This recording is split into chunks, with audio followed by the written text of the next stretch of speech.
اذان پڑھنے کے دوران اللہ کے نبی نے حکم دیا جو مؤذن پڑھے گا تم بھی وہی کہو، اس پر عمل نہیں۔ اذان پڑھنے کے بعد اللہ کے نبی نے دعا پڑھنے کی تاکید کی، دعا ضرور پڑھنی چاہیے۔ یہ بہت افسوسناک صورتحال پوری دنیا میں ہے، پوری دنیا میں، یہاں تک کہ مکہ مکرمہ مدینہ طیبہ میں اور زیادہ بری حالت ہے۔ کیا؟ مکہ مکرمہ مدینہ طیبہ میں اذان ہوتی ہیں، ہزاروں انسان اذان کو ریکارڈ کریں گے لیکن دعا نہیں پڑھیں گے۔ جس کا حکم ہے وہ تو کریں گے نہیں، اور جو بے فائدہ عمل ہے اس میں لگے ہوئے ہیں۔ یعنی ہم پچھلے جمعے مدینہ طیبہ میں تھے، اس سے پہلے والے جمعہ مکہ مکرمہ میں تھے، اذان ہو رہی ہے، تمام لوگ ریکارڈ کر رہے ہیں اذان۔ کھانے کعبہ کی اذانیں تو ساری دنیا ہمیشہ سنتی رہتی ہے، اب آپ نے ریکارڈ کر کے کون سی نئی چیز کی؟ تو اذان پڑھنے کے دوران اللہ کے نبی نے حکم دیا جو مؤذن پڑھے گا تم بھی وہی کہو، اس پر عمل نہیں۔ اذان پڑھنے کے بعد اللہ کے نبی نے دعا پڑھنے کی تاکید کی، اور اتنی اہمیت بتائی ہے دعا کی کہ زندگی میں اللہ کے نبی نے کبھی نہیں انسانوں سے کہا تم میرے لیے دعا کرو، صرف ایک جگہ کہا ہے، وہ اذان کے بعد میرے لیے تم دعا کرو۔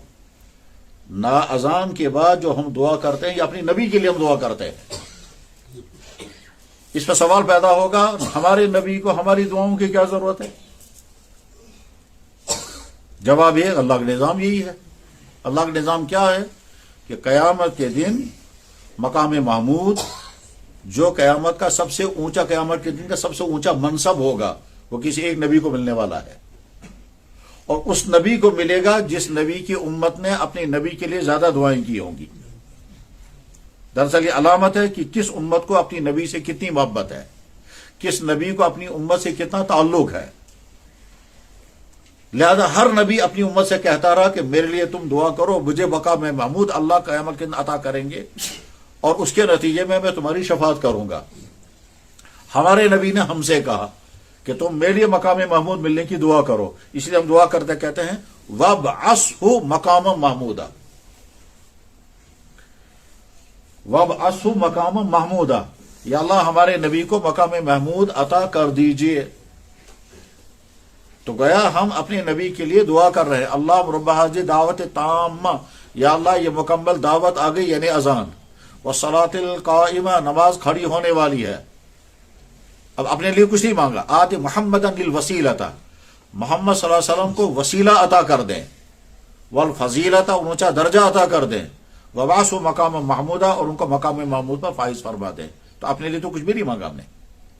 اس کے بعد پھر ہم دعا کرتے ہیں وارزقنا شفاعتہ، جب آپ ان کو مقام محمود عطا کریں گے تو ان کی شفاعت ہمیں نصیب ہو جانی چاہیے۔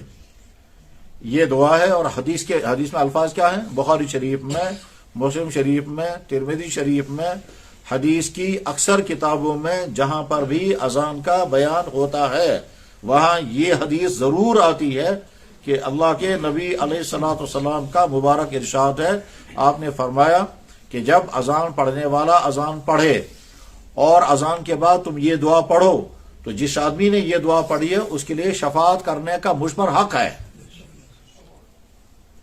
حلت لہ شفاعتی من قال بعدما سمع النداء اللهم رب هذه دعوت تامہ، جس آدمی نے اذان کے بعد یہ دعا پڑھی اللهم رب هذه دعوت تامہ، تو حلت لہ شفاعتی، اس کا ترجمہ، ایک ترجمہ یہ ہے واجب ہے مجھ پر کہ اس کے حق میں شفاعت کروں، ایک ترجمہ۔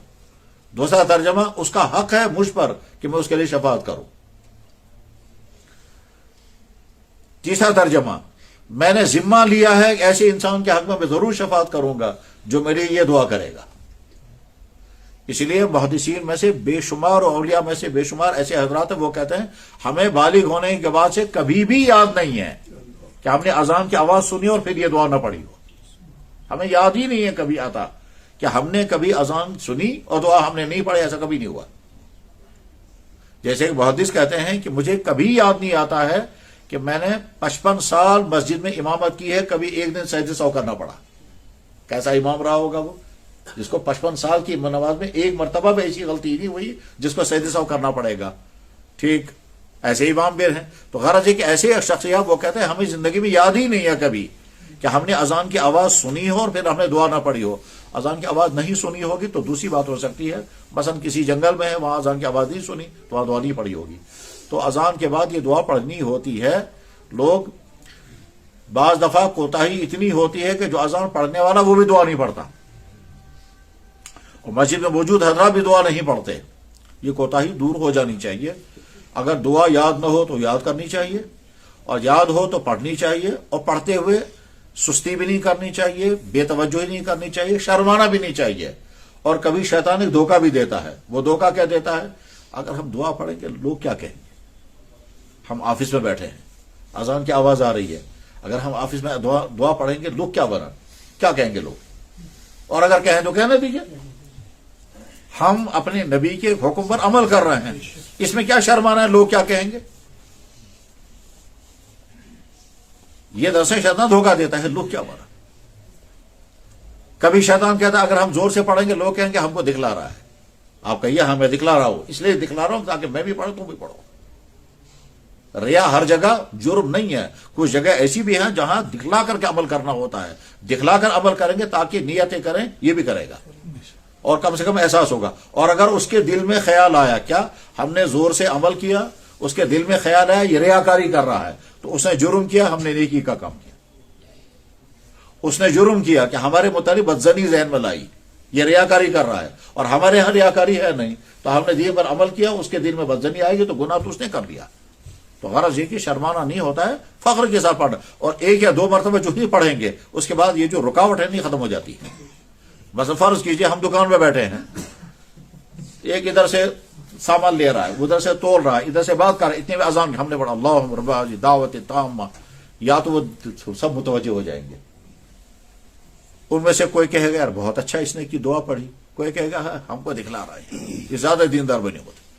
ٹھیک، کون کیا کہتا ہے ہمیں کوئی پرواہ نہیں. ہم نے تو اپنے نبی کے حکم پر عمل کیا، اور اس امید کے ساتھ عمل کیا کہ قیامت کے دن جب لسٹ بن رہی ہوگی، یہ ہیں وہ لوگ جنہوں نے دعا پڑھی تھی، یہ وہ لوگ ہیں جنہوں نے نہیں پڑھی تھی، تو میرا نام اس لسٹ میں آئے گا. اور اس بیچ میں ایک چیز اور بھی ہے، اللہ کے نبی نے ارشاد فرمایا مجھے اپنی امت سے توقع ہے کہ میری امت اتنی زیادہ میرے لیے یہ دعا کرے گی کہ باقی کسی امت نے اپنی نبی کے حق میں اتنی دعا نہیں کی ہوگی. تو حضور کو تو ہم سے توقع ہے، اور ہمارا رویہ یہ ہے کہ ہم بوجھ سمجھتے ہیں، اس کو یاد بھی نہیں کرتے، پڑھتے بھی نہیں ہیں. بہرحال یہ کوتاہی دور ہو جانی چاہیے کہ بے فائدہ میں جیسے کہ میں عرض کر رہا تھا، ہم پچھلے جمعے مدینہ طیبہ میں تھے، اذان جمعہ ہوئی، چاروں طرف لوگ کھڑے ہو کر کے ریکارڈ کر رہے ہیں اذان، اور میں دیکھ رہا ہوں ایک شخص بھی نہ اذان کا جواب دے رہا ہے، اور اذان ختم ہونے پر سارے دیکھ رہے ہیں ریکارڈنگ ہو گئی یا نہیں، ریکارڈنگ ہو گئی یا نہیں، یہ تو دیکھ رہے ہیں، اور جو عمل کرنا تھا وہ نہیں کر رہا ہے. وہ ہم ہی لوگ ہیں وہاں، وہ تو دنیا بھر کے آئے ہوئے عمرہ کرنے کے لیے لوگ آئے ہیں، وہی ہیں وہ جو ریکارڈنگ کر رہے ہیں. تو غرض یہ کہ جو کرنا ہے اس کو تو کر نہیں رہے ہیں، اور جس کرنے کا کوئی فائدہ نہیں، بے فائدہ شوق ہے، بے فائدہ شوق ہے. یہ اذان آپ نے ریکارڈ کر لی، پھر ملے گا کیا اس سے؟ اذان تو ہم روز سنتے ہیں اور سننی بھی چاہیے. بہرحال بات ختم ہو گئی.